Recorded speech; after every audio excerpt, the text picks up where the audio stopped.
নমস্কার বন্ধুরা, welcome to Gujarat academy. আমি শুভম, তোমাদের সকলকে স্বাগত জানাই আরও একটি নতুন ভিডিওতে। বন্ধুরা, ওবিসি সংরক্ষণ এটি কি সত্যি পিছিয়ে পড়া মানুষদের জন্য, নাকি এটি শুধুমাত্র এখন একটা তুষ্টিকরণ রাজনীতির ভিত্তি হয়ে দাঁড়িয়েছে? কেননা পশ্চিমবঙ্গ সরকার যে 140টি সম্প্রদায়ের নতুন ওবিসি তালিকা তৈরি করেছে, সেটা দেখার পর আমি কেন যে কেউয়েরই মনের মধ্যে এই প্রশ্নটা জাগতে পারে। তোমরা যেমনটা জানো আর কি, যে গত বছর অর্থাৎ 2024 সালের মে মাসে আমাদের কলকাতা হাইকোর্টের তরফ থেকে একটা রায় দেওয়া হয়, যার দরুন আমাদের রাজ্যের প্রায় 12 লক্ষ ওবিসি সার্টিফিকেট, মানে ভুয়ো ওবিসি বললে ঠিক হবে, ভুয়ো ওবিসি সার্টিফিকেট বাতিল করা হয়। এবং আদালতের হাইকোর্টের এই রায়কে চ্যালেঞ্জ করে আমাদের মাননীয় তিনি কী করলেন, তিনি কেসটিকে সুপ্রিম কোর্টে নিয়ে গেলেন। এবং বেশ কিছুদিন কেসটা চলার পর সুপ্রিম কোর্ট সেখান থেকেও রায় দেওয়া হলো যে এই 12 লক্ষ ওবিসি সার্টিফিকেট বাতিল করতে হবে। কেননা এই যে 12 লক্ষ ওবিসি সার্টিফিকেট, এগুলো কিন্তু অসাংবিধানিকভাবে তৈরি করা হয়েছিল, কোনো লিগ্যালভাবে তৈরি করা হয়নি। এবং তারপরে আমাদের মাননীয় তিনি কী করলেন, তিনি সুপ্রিম কোর্ট থেকে 3 মাসের সময় চেয়ে নিলেন যে তিনি একটা সার্ভে করে দেখবেন যে এইখানে কাদেরকে ওবিসিতে রাখা যাবে এবং কাদেরকে সরানো যাবে। ঠিক আছে। এবং তারপর কি হলো, যে এই যে জুন মাসে সম্প্রতি আমাদের পশ্চিমবঙ্গ সরকার একটি নতুন ওবিসি তালিকা বের করেছে। এখানে তিনি প্রায় 140টি নতুন সম্প্রদায় ওবিসি তালিকাভুক্ত করেন, যাদের মধ্যে 49টি সম্প্রদায় ওবিসি এতে যুক্ত করা হয়েছে, যাদের মধ্যে প্রায় 73.4% মুসলিম সম্প্রদায়কে ইনক্লুড করা হয়েছে। মানে এই 49টি ওবিসি এর মধ্যে সম্প্রদায়ের মধ্যে বলতে পারো প্রায় 35টি সম্প্রদায় শুধু মুসলমান, ও বাকি 14টি সম্প্রদায় সেগুলো তারা হচ্ছে অমুসলমান। ঠিক আছে। এবং 91টি সম্প্রদায় ওবিসি বিতে যুক্ত করা হয়েছে, যাদের মধ্যে প্রায় 48.3% মুসলমান, অর্থাৎ প্রায় বলতে পারো 44টি সম্প্রদায় মুসলমান, এবং বাকি 47টি সম্প্রদায় অমুসলমান সম্প্রদায় এখানে যুক্ত করা হয়েছে। অর্থাৎ পুরো তালিকাটা যদি আমরা ভালো করে দেখি, তাহলে দেখতে পারবে যে মোট 140টি সম্প্রদায়ের মধ্যে 80টি সম্প্রদায় মুসলমানদেরকে এখানে যুক্ত করা হয়েছে, এবং 60টি সম্প্রদায় অমুসলমানকে ওবিসিতে যুক্ত করা হয়েছে।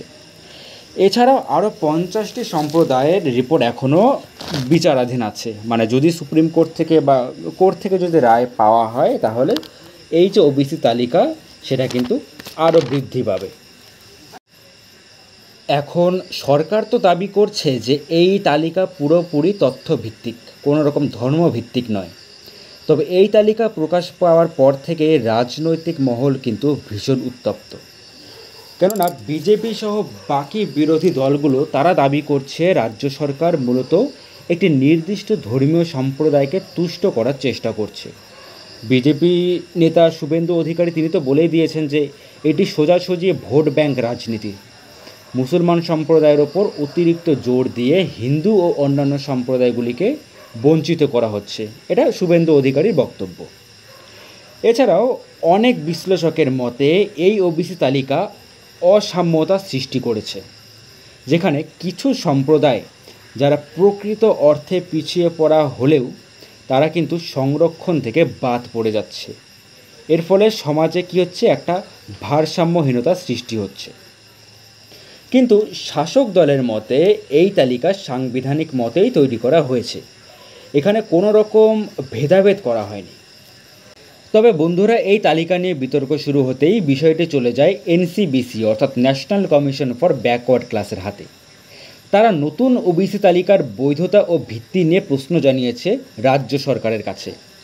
এনসিবিসির চেয়ারম্যান হংসরাজ অহির তিনি প্রশ্ন তুলেছেন যে এই তালিকা তৈরির সময় কী ধরনের জরিপ করা হয়েছে, মানে এই তালিকা তৈরি করার সময় সেখানে কি পেশাগত, শিক্ষাগত এবং সরকারি চাকরিতে পিছিয়ে পড়া সম্প্রদায়গুলিকেই যুক্ত করা হয়েছে, নাকি শুধুমাত্র ধার্মিক ভিত্তিতে তৈরি করা হয়েছে এই তালিকা, এই প্রশ্ন জানিয়েছেন তিনি। এছাড়াও এই সমস্ত গোষ্ঠীর পেশা কী, তাদের শিক্ষার হার কত, সরকারি চাকরিতে তারা কতটা প্রতিনিধিত্ব রাখে, এইসব প্রশ্নেরও উত্তর জানতে চেয়েছে এনসিবিসি। এবং বন্ধুরা, আমাদের রাজ্য সরকার যদি এনসিবিসির এই সমস্ত প্রশ্নের সঠিক তথ্য সহ প্রমাণ দিতে না পারে, তাহলে কিন্তু এই নতুন তালিকার বৈধতা প্রশ্নের মুখে পড়তে পারে এবং সম্ভবত আবারও ক্যান্সেল হয়ে যেতে পারে এই নতুন তালিকা। কেননা 2023 সালে ফেব্রুয়ারি মাসে এনসিবিসি যখন পশ্চিমবঙ্গে একটি ফিল্ড ভিজিটে আসে, তখন তারা দেখে যে অনেক ক্ষেত্রেই ওবিসি সার্টিফিকেট কোনো রকম সঠিক যাচাই না করে দেওয়া হচ্ছে আমাদের এই রাজ্যে। তারা অভিযোগ করেছে যে রোহিঙ্গা ও বাংলাদেশি অনুপ্রবেশকারীরাও ওবিসি সার্টিফিকেট পেয়েছে এই রাজ্যে। তাই পশ্চিমবঙ্গের ওবিসি সার্টিফিকেটের ইতিহাসটা কিন্তু শুরু থেকে প্রশ্নের মুখে থেকে এসেছে। দেখো বন্ধুরা, আমি জানি এই ওবিসি সার্টিফিকেটের জন্য বহু ছাত্রছাত্রীর অসুবিধা হচ্ছে। বহু চাকরি প্রার্থী পরীক্ষার্থী এমন আছে যাদের শুধুমাত্র এই সার্টিফিকেটের জন্য চাকরি হচ্ছে না। তবে কি করা যাবে আর বলো?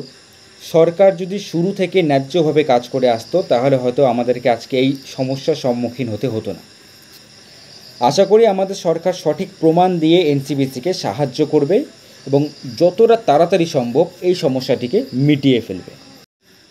বন্ধুরা, আজকের এই বিতর্ক শুধু একটি রাজ্যের নয়, এটি গোটা ভারতের সংরক্ষণ নীতির ভবিষ্যৎ নির্ধারণ করতে পারে।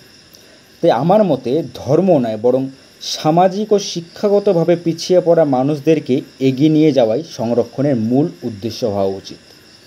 তাই রাজনৈতিক স্বার্থ যদি এই ব্যবস্থাগুলিকে নিয়ন্ত্রণ করতে শুরু করে, তখন কিন্তু বঞ্চিত মানুষেরা চিরকালই বঞ্চিত থেকে যাবে।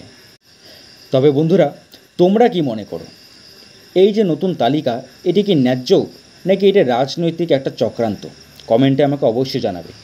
এবং যদি আজকের এই ভিডিওটি তোমাদের ভালো লেগে থাকে অবশ্যই লাইক করবে এবং চ্যানেলটিকে সাবস্ক্রাইব করে রাখবে। দেখা হবে পরের ভিডিওতে। জয় হিন্দ, বন্দে মাতরম।